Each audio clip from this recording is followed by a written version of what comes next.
dan bahan yang digunakan dalam praktikum ini yaitu lampu sorot, statip, sensor karbon dioksida, lempeng kaca, alat tulis, adaptor lampu, inkubator, dan hydrilla verticillata sebagai bahannya. Pengambilan spesies tanaman air Hydrilla verticillata ini memiliki beberapa kriteria. Yang pertama, spesies harus segar. Spesies ini diambil 1 jam sebelum praktikum. Tanaman yang segar menandakan bahwa sel-sel jaringan, terutama jaringan mesofil tempat berlangsungnya fotosintesis, masih berfungsi dengan baik. Yang kedua, spesies berwarna hijau atau terang. Warna hijau menunjukkan kandungan klorofil yang tinggi. Semakin baik kondisi klorofil, semakin besar kemampuan tanaman untuk melakukan fotosintesis, sehingga gelembung oksigen dapat terbentuk dan mudah diamati pada metode bubble counting. Yang ketiga, spesies harus berakar.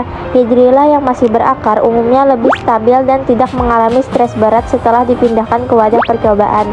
Kondisi ini penting agar laju fotosintesis yang diamati benar-benar berasal dari aktivitas normal tanaman, bukan akibat tanaman yang sedang mengalami kerusakan atau stres. Langkah pertama, kita nyalakan Bluetooth dan lokasi. Setelah itu kita lepas kabel charger pada sensor karbon dioksida. Lalu kita nyalakan sensor karbon dioksida sampai lampunya berkedip dan kita buka aplikasi Measure App. Setelah terbuka, kita klik izinkan untuk setiap peraturan. Setelah itu kita klik sensor dan klik karbon dioksida untuk menghubungkan aplikasi dengan sensor.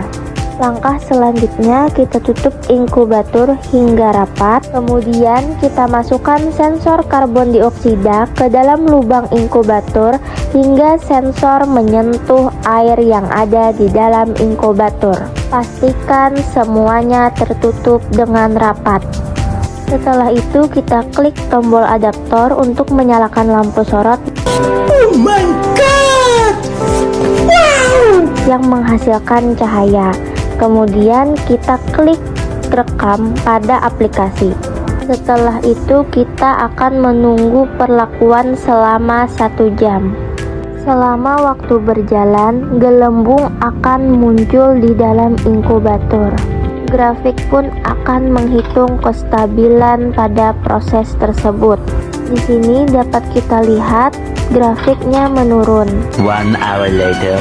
Setelah 1 jam kita akan mendapatkan hasil pengamatan yang telah dilakukan. Kemudian kita akan merapikan alat-alat yang telah kita pakai untuk praktikum tersebut. Mulai dari mematikan adaptor lampu, melepas sensor karbon dioksida secara hati-hati, mematikan rekaman grafik pada aplikasi Measure App, dan memastikan bahwa hasilnya tersimpan.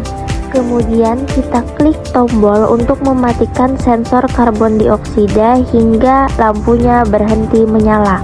Setelah itu kita akan menghitung jumlah gelembung yang dihasilkan selama 1 jam perlakuan. Dari video ini dapat kita lihat gelembung-gelembung kecil sudah bermunculan di air dan menempel di inkubator. Setelah kita mendapatkan hasil pengamatan, kita akan merapikan alat-alat yang telah digunakan selama praktikum tadi. Dari melepas kabel adaptor lampu, melepas lampu sorot dari statip, lalu melepas handphone dari statip, kemudian menurunkan inkubator dari tumpuannya, dan membuka tutup inkubator. Setelah itu kita akan melihat hasil pengamatan grafik yang ada di aplikasi Measure App tadi untuk menentukan faktor-faktor penyebab apa saja yang terjadi selama perlakuan proses fotosintesis tadi.